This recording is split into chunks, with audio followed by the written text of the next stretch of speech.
Con David Pereira al termine della partita con il Sarzana, poteva essere una partita complicata, come valuti questo risultato? Buonasera, no, sappiamo prima che era una partita difficile con una squadra che sa chi gioca e sa come giocare contro un'altra squadra, non è una squadra che gioca sempre lo stesso. Sapevamo che era una squadra che aveva una difesa bassa e che era bisogno lavorare anche con una pazienza e che poco a poco l'occasione avevamo in primo e nel secondo tempo e era bisogno anche avere calma. È stato un primo tempo abbastanza equilibrato, poi nel secondo tempo magari è venuta un po' fuori la panchina e Trissino ha chiuso la partita, sei d'accordo? Io penso che anche lo stanco di loro ha fatto così, non ha cambiato niente in intervallo, come si dice? Sì, intervallo, non ha cambiato niente.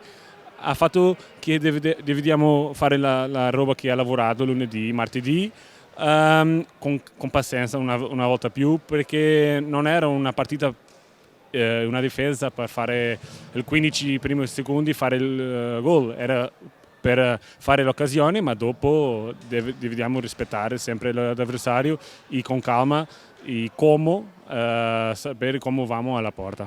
A livello personale per te è il primo anno qui a Trissino in Italia, come ti stai trovando queste prime giornate, che idea ti sei fatto del campionato italiano?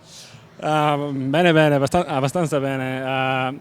È un campionato molto diverso che io sono, che era del Portogallo, e poco a poco capisce a capire quali sono le occasioni, come si gioca.